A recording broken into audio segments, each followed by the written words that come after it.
أما بعد فأعوذ بالله من الشيطان الرجيم. بسم الله الرحمن الرحيم.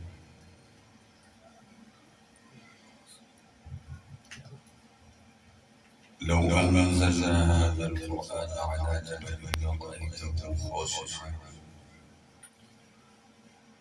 لرأيته خاشعا متصدعا من خشية الله. وتلك الأمثال نضربها للناس لعلهم يتفكرون. صدق الله العظيم وصدق رسوله النبي الكريم. ونحن على ذلك من الشاهدين والشاكرين والحمد لله رب العالمين.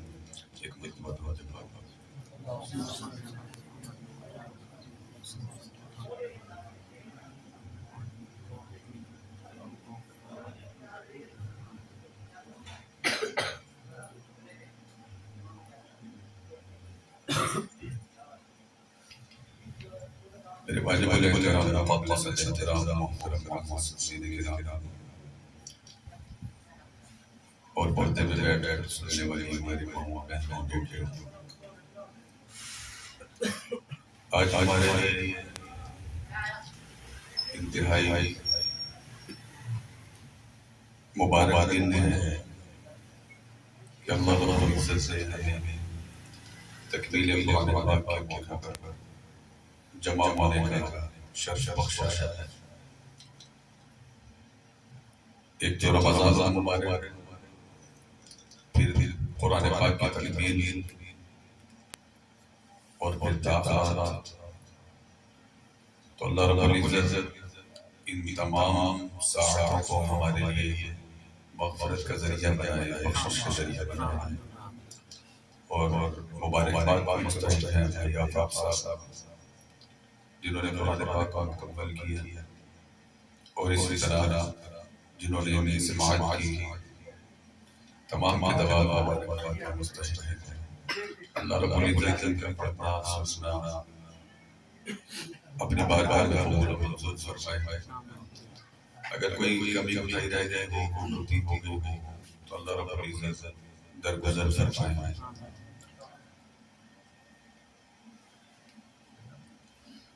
اللہ رب العزت سے رمضان المبارک ہمیں نصیب فرمایا ہے، تو رمضان المبارک کا ایک نام شہر اللہ ہے، اللہ کا مہینہ، جیسے کہتے ہیں کلام اللہ، اللہ کا کلام، کتاب اللہ، اللہ کی کتاب، ناقۃ اللہ، اللہ کی حکمی، رسول اللہ، اللہ کے رسول، تو اسی طرح شہر اللہ فرمایا ہے کہ اللہ کا مہینہ ہے۔ اس رمضان کی عظمت فضیلت اسی بات سے آپ اندازہ لگا لیں کہ اللہ فرمانے کہ شہر اللہ الحرام، اللہ کا مہینہ ہے۔ تو رمضان المبارک کے اندر انسان عام طور پہ ہمارا جو ایک ذہن بنا ہوا ہے کہ اس رمضان المبارک میں ہم نیکیاں زیادہ کرتے ہیں، ہر بندے کی کوشش ہوتی ہے کہ میں میری نیکیاں زیادہ ہوں، نماز با جماعت ہو، اور قرآن پاک کی تلاوت ہو، روزہ رکھوں، تسبیحات کروں، درود پاک پڑھوں، زکوٰۃ ادا کروں، اس طرح نیکیاں کثرت حسنات کی طرف ہر بندے کا شوق ہوتا ہے۔ یہ مبارک ہے کہ کثرت حسنات ہونی چاہیے، نیکیاں زیادہ ہونی چاہیے، لیکن جو قرآن پاک میں فرمایا یا ایھا الذین آمنوا کتب علیکم الصیام کما کتب علی الذین من قبلکم لعلکم تتقون، تاکہ تم پرہیزگار ہو۔ تو کثرت حسنات کے ساتھ ترک سیئات بھی ضروری ہے۔ صرف کثرت حسنات یہ مطلوب نہیں ہے، اصل کیا ہے؟ ترک سیئات، لعلکم تتقون، تم روزے رکھو کیا ہوگا؟ متقی بن جاؤ گے، اور متقی کسے کہتے ہیں؟ تم پرہیزگار۔ اس کی مثال یوں سمجھ لیں کہ ایک بندہ ڈاکٹر کے پاس جاتا ہے، وہ کہتے ہیں ڈاکٹر صاحب یا تو آپ اپنی میڈیسن دے دیں میں دو کام کر سکتا ہوں، ایک کام کر سکتا ہوں، یا تو میڈیسن کھا سکتا ہوں یا پھر پرہیز کر سکتا ہوں. تو ڈاکٹر سب سے پہلے یہ کہے گا کہ آپ چاہے میڈیسن چھوڑ دیں لیکن پرہیز ضروری ہے. شوگر والے مریض کو کیا کہتے ہیں کہ آپ پرہیز کریں گے تو بیماری ٹھیک ہو جائے گی. کوئی بھی مریض ہے تو کیا کہتے ہیں کہ پرہیز کریں گے تو بیماری. اب بندہ کہے کہ پرہیز میں نے کرنا نہیں ہے، میں دوائی کھاتا رہوں گا، وہ کہے گا کہ فائدہ ہوگا. آپ اپنے پیسے ضائع کریں گے، اپنی صحت ضائع کریں گے، فائدہ کوئی نہیں جب تک کہ پہلے پرہیز نہیں. اللہ نے کیا فرمایا لعلکم تتقون، تاکہ تم متقی بن جاؤ، پرہیزگار بن جاؤ. مطلب کیا ہے کہ اپنے گناہوں کو چھوڑ دو، کثرت حسنات کے ساتھ ساتھ ترک سیئات، یہ مطلب ہے. ہم رمضان تقریباً گزار چکے ہیں، ایک آدھا دن باقی ہے. تو ہم اپنے اپنے گریبان میں جھانکیں، ہم اپنے اپنا محاسبہ کریں کہ اس رمضان مبارک میں کتنے بندوں نے، میں نے خود اپنے بذات خود میں نے کتنے گناہوں کے چھوڑنے کا عزم کیا ہے. اب کسی سے پوچھیں کہ قرآن پاک کی تلاوت کی، 2 مکمل ہو گئے، 3 مکمل ہو گئے، 1 مکمل ہو گیا، مبارک، اچھی بات. درود پاک پہ کتنا پڑھ دیا، اتنا پڑھ دیا، اتنا پڑھ دیا، مبارک، اچھی بات ہے. تراویح مکمل ہے، نمازیں مکمل ہے، تہجد مکمل ہے، سب کچھ مکمل ہے. کیا جھوٹ بھی چھوڑا؟ جھوٹ چھوڑا،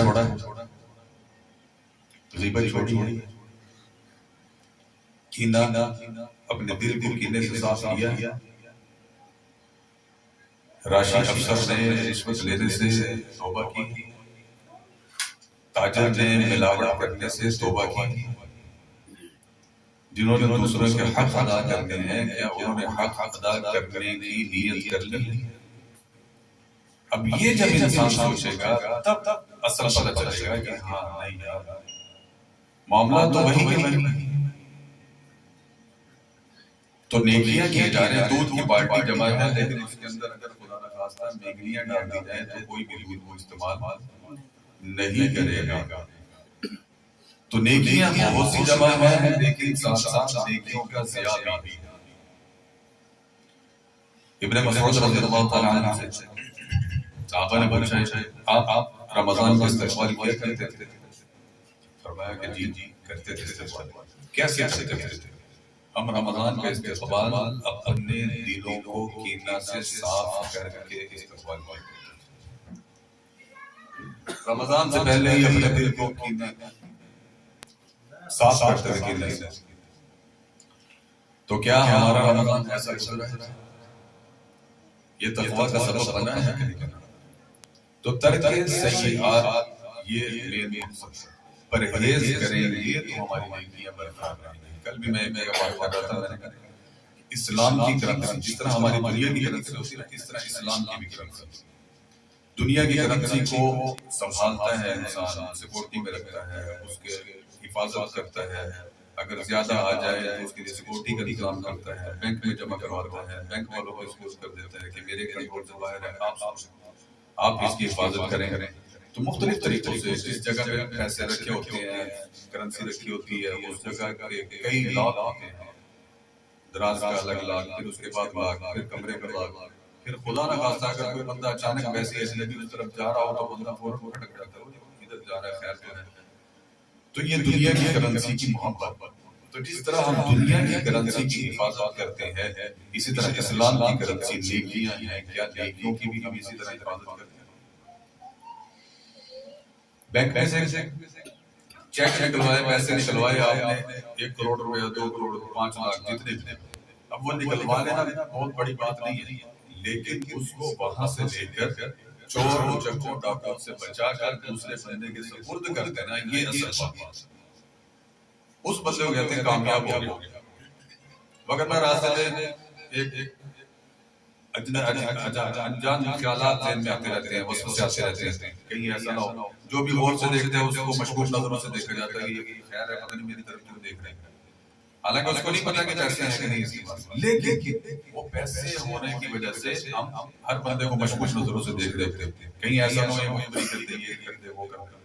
تو ڈر رہے ہو کہ نہیں میں اس کو مطلوب تک پہنچا دوں، جو جس بندے تک میں نے پہنچانی یہ ایمان وہاں تک کسی طرح پہنچ جائے۔ تو میرے بھائیو اسی طرح اسلام کی جو کرم کی نیکیاں ہیں، ان نیکیوں کو کر لینا اصل بات نہیں ہے، وہ بھی اصل بات ہے، وہ مبارک بات کی بات ہے، لیکن ان نیکیوں کے ذریعے سے غیبت سے، چغلی سے، حسد سے، کینہ سے، بغض سے، جھوٹ سے، فراڈ سے، ملاوٹ سے، ان چیزوں سے بچا کر ان نیکیوں کو جنت الفردوس تک اپنے ساتھ لے جانا، یہ اصل بات ہے۔ اب ہمارے راستے، نیکیوں کے راستے میں جو لٹیرے چکے بیٹھے ہوتے ہیں وہ جھوٹ ہے، چغلی ہے، فراڈ ہے، رشوت ہے، ناحق کسی کا مال غصب کرنا ہے۔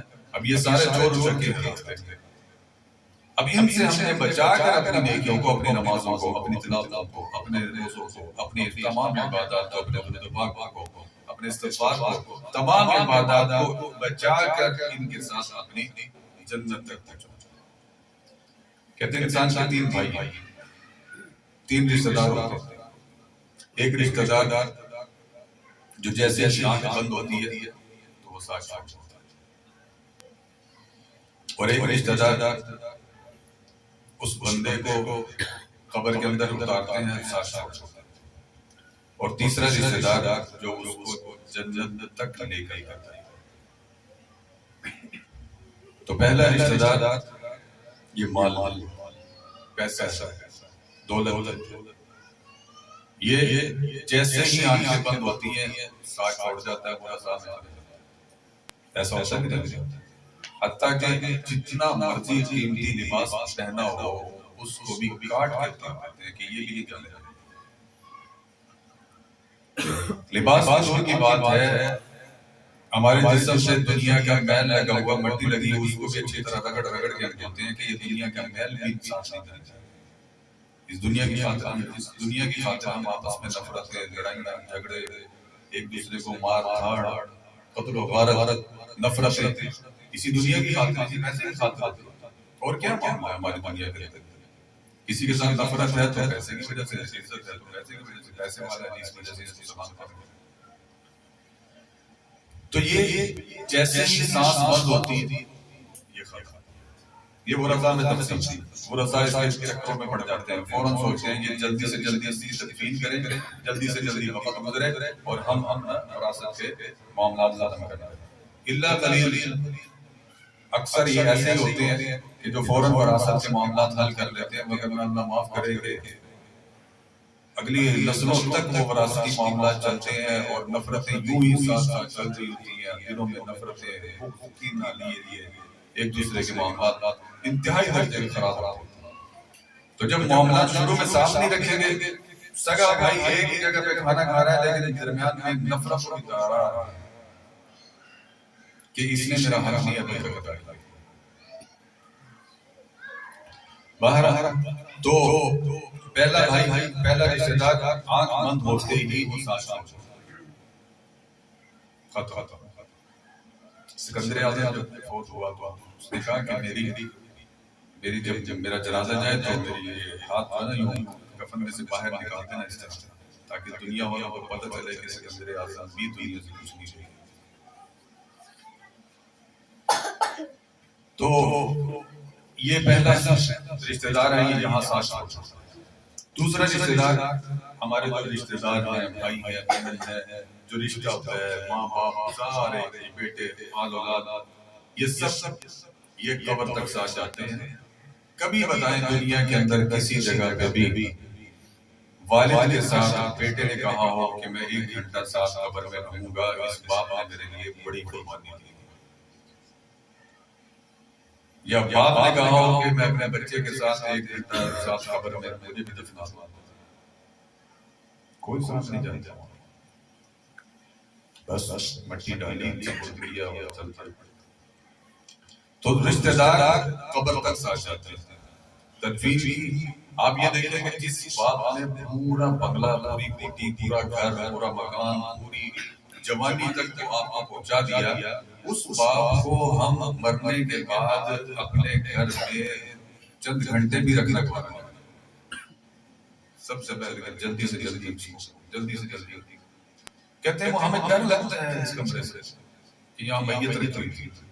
اب وہ چودھری صاحب، میاں صاحب، ملک صاحب، وڈیرا صاحب، سائن صاحب، رانا صاحب، مولانا صاحب، علامہ صاحب، قاری صاحب، وہ سارے القابات اس وقت تک ہیں آپ کے ساتھ جب تک آپ کی سانس چل رہی ہے. جیسے ہی سانس بند ہوتی ہے سب القابات ختم ہو جاتے ہیں.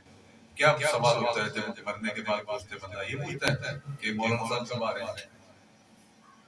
یہ پوچھتے ہیں یا یہ پوچھتے ہیں چودھری صاحب کب آ رہے ہیں، کب تشریف لا رہے ہیں؟ کیا پوچھتے ہیں؟ میت کب آ رہے ہیں، میت کب آ رہے ہیں. تو یہ سارے جتنے تمغے ہیں، چودھری صاحب، وڈیرا صاحب، میاں صاحب، ملک صاحب، باجوہ صاحب، فلاں فلاں، سب تمغے شمغے اتر کے سیٹ کر دیتے ہیں. میت کب آ رہے ہیں، مفتی صاحب کب آ رہے ہیں، مولانا صاحب کب آ رہے ہیں، قاری صاحب کوئی بھی نہیں پوچھتا. میت کب آ رہی ہے، لاش کب آ رہی ہے، جنازہ کب ہے، تکفین کب ہے، یہی سوال ہوتا ہے.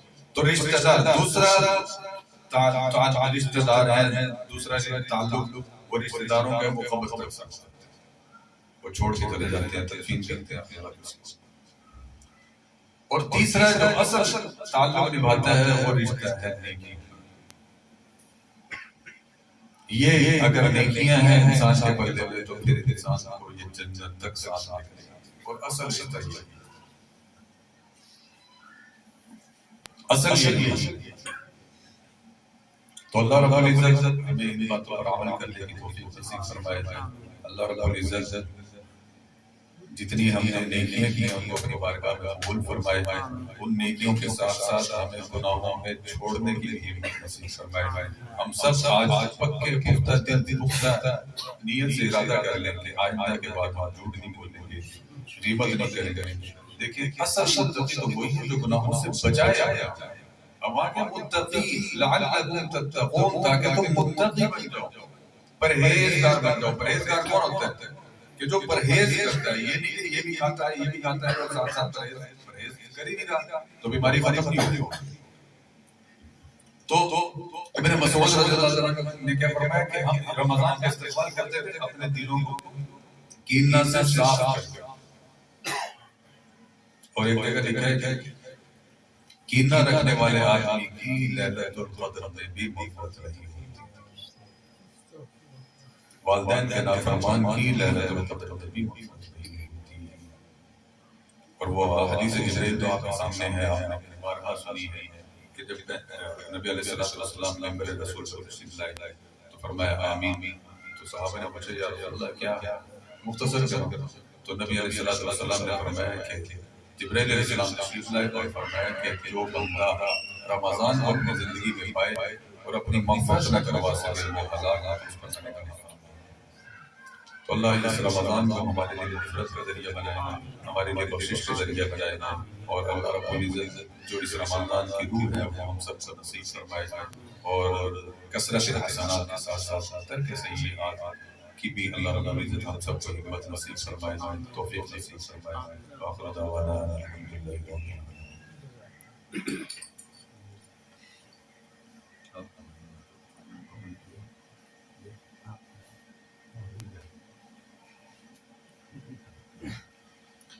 بسم الله الرحمن الرحيم. الحمد لله رب العالمين والعاقبة للمتقين والصلاة والسلام على سيد الأنبياء والمرسلين.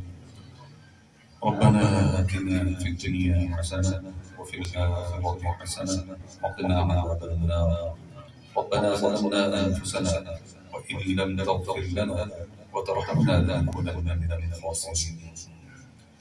ربنا آتنا ما وعدتنا على رسلك ولا تخزنا يوم القيامة إنك لا تخلف الميعاد.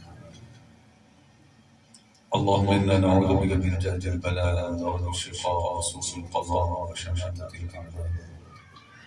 رب اغفر وارحم أنت خير الراحمين. رب اغفر وارحم أنت خير الراحمين.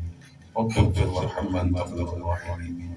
اللهم إنك عفو تحب العفو فاعف عنا يا كريم يا كريم يا أرحم الراحمين يا أرحم الراحمين يا أرحم الراحمين. يا الله ستركنا فذكرتنا يا الله رحمك معنا فاتنا يا الله رحمك معنا فاتنا یا اللہ ہم سب سے تمام کی تمام عبادات کو اپنی بارگاہ میں قبول و منظور فرما، عبادات میں اخلاص نصیب فرما، یا اللہ عبادات کی وجہ سے ریاکاری سے ہم سب کی حفاظت فرما، غرور تکبر سے ہم سب کی حفاظت فرما، یا اللہ ان تمام عبادات کو اپنی بارگاہ میں شرف قبولیت نصیب فرما، یا اللہ جو قرآن پاک مکمل ہوا یا اللہ اس کا ثواب نبی علیہ السلام کی خدمت عالیہ میں پیش کرتے قبول و منظور فرما، ان کے بعد صحابہ کرام تابعین و تابعین بزرگان دین جتنے بھی مسلمان فوت ہو چکے ہیں یا اللہ تمام کو اس کا ثواب پہنچا، بالخصوص ہمارے حضرت غازی قیام الدین صاحب حسین رحمۃ اللہ علیہ، یا اللہ ان کو اس کا ثواب پہنچا، یا اللہ ان کے ساتھ رحم کا معاملہ فرما، کرم کا معاملہ فرما، وقرب منازل کو آسان بنانا، یا اللہ نبی علیہ السلام کی ہم سب کو شفاعت نصیب فرما، یا اللہ نبی علیہ السلام کے ہاتھوں سے روز کوثر پر جانے کوثر نصیب فرما، یا اللہ ہم سب کو تقوی والی زندگی نصیب فرما، عفت عافیت والی زندگی نصیب فرما، یا اللہ عفت عافیت والی زندگی نصیب فرما، یا اللہ راحت والی زندگی نصیب فرما، راحت والی موت نصیب فرما، راحت والی آخرت کی زندگی نصیب فرما، یا اللہ مرتے دم تک اپنے علاوہ کسی کا بھی محتاج نہ بنانا، در در کی محتاجی سے ہم سب کی حفاظت فرما، یا اللہ جتنے مسلمان پریشان ہیں ان کی پریشانیوں کو ختم فرما، تمام کے جائز مقاصد کو پورا فرما، دین دنیا کی بھلائیاں نصیب فرما، یا اللہ جب بے اولاد نہ ان کو نیک صالح نرینہ اولاد عطا فرما، اولاد کی طرف سے ہر قسم کی آزمائش سے ہم سب کو محفوظ فرما، یا اللہ ہماری اولادوں کو اپنا فرما بردار بنانا، دین کا داعی بنانا، یا اللہ والدین کی آنکھوں کی ٹھنڈک بنانا، یا اللہ جن کے پاس اولاد نہیں ہے ان کو نیک صالح نرینہ اولاد عطا فرما، یا اللہ جو نوجوان بچوں اور بچوں کے رشتوں سے متعلق پریشان ہیں ان کو مناسب رشتے عطا فرما، یا اللہ جو بے روزگار ہیں ان کو مناسب روزگار عطا فرما، یا اللہ جو مقروض ہیں ان کے قرضوں کی ادائیگی سود سے پیدا فرما، یا اللہ اس قرآن پاک کی پڑھنے کی برکت سے اس علم میں برکت نصیب فرما، ان کے خاندان میں برکت نصیب فرما، آپس میں پیار محبت و رفت نصیب فرما، یا اللہ ہر قسم کے شر سے ان کی حفاظت فرما، حاسدین کے حسد سے ہم سب کی حفاظت فرما، شیطان کے شر سے انسان کے شر سے ہم سب کی حفاظت فرما، یا اللہ اپنے کرم کا معاملہ فرما، یا اللہ فضل کا معاملہ فرما، یا اللہ ہمارے گناہوں کو معاف فرما، اس رمضان کو ہمارے لیے مغفرت کا ذریعہ بنانا، بخشش کا ذریعہ بنانا، یا اللہ جو ہماری مائیں بہنیں بیٹیاں یا اللہ صبح سے کے وقت شام کو افطاری کا وقت، یا اللہ جو محنت کرتی رہی یا اللہ سب کو اپنی شان خیر عطا فرما، ہمارے روزے رکھنے کا سبب بنتی رہی یا اللہ سب کو اپنی شان خیر عطا فرما، یا اللہ ہمارے بیوی بچوں کی عمروں میں صحت میں برکت نصیب فرما، یا اللہ ہر قسم کے شرور و فتن سے ان کی حفاظت فرما، یا اللہ راحت والی زندگی نصیب فرما، یا اللہ جو گھریلو پریشانیوں میں مبتلا ہیں ان تمام کی تمام پریشانیوں کو ختم فرما، تمام کے جائز مقاصد کو پورا فرما، حاضرین مجلس میں یا اللہ جو نیک تمنائیں لے کے بیٹھے ہیں یا اللہ تمام کی نیک تمناؤں کو اپنی بارگاہ میں قبول فرما، یا اللہ ہم سب کی تمام عبادات کو شرف قبولیت نصیب فرما، یا اللہ ہم سب کو بیت اللہ کے طرف نصیب فرما، سفر عرفہ کی سعی نصیب فرما، روزہ علیہ السلام کی بار بار مقبول حاضری کا شرف نصیب فرما، یا اللہ جن دوست احباب نے اس محفل کا اہتمام کیا، اس پروگرام کا اہتمام کیا، یا اللہ جو معاون بنے تمام کے تعاون کو اپنے بارگاہ میں قبول و منظور فرما، یا اللہ یہ سب دوست احباب آپ سے محبت رکھتے ہیں، یا اللہ ان کی محبت کو سلامت فرما، یا اللہ ان کی محبت کو سلامت فرما، یا اللہ ان سب کو اپنی شان خیر عطا فرما، یا اللہ سب کی صحت میں عمر میں برکت نصیب فرما، جان مال میں برکت نصیب فرما، یا اللہ ہم سب کو رزق حلال وافر مقدار میں عطا فرما، عافیت کے ساتھ عزت کے ساتھ برکت کے ساتھ عطا فرما، حرام سے ہم سب کی حفاظت فرما، کینا بغض و منافقت ان سب بیماریوں سے ہمارے دلوں کو پاک صاف فرما، دلوں کی سختیوں کو ختم فرما، دلوں کی قدرتوں کو ختم فرما، آپس میں محبت نصیب فرما، احترام نصیب فرما، ادب نصیب فرما، یا اللہ ملک پاکستان کی حفاظت فرما، اس کی سرحدوں کی حفاظت فرما، اندرونی بیرونی ہر قسم کے سازشوں سے اس کو محفوظ فرما، یا اللہ خانقاہوں کی، مساجد کی، مراکز کی، مدارس کی، دینی اداروں کی حفاظت فرما۔ یا اللہ جہاں کہیں بھی مسلمان ظلم کی چکی میں پھنس رہے ہیں تمام کو ظلم سے نجات عطا فرما۔ یا اللہ بالخصوص فلسطین کے مسلمان، یا اللہ ان کی مدد و نصرت فرما، ان کی اس آزمائش کو ختم فرما۔ یا اللہ ان کی اس آزمائش کو ختم فرما۔ یا اللہ جتنے بھی مسلمان دین کا کام کر رہے ہیں، جہاں کہیں بھی کر رہے ہیں، جس شعبے میں بھی کر رہے ہیں، تمام کی سعی کو قبول و منظور فرما۔ یا اللہ ہم سب کو دین کے ساتھ تعلق مضبوط کرنے کی توفیق نصیب فرما۔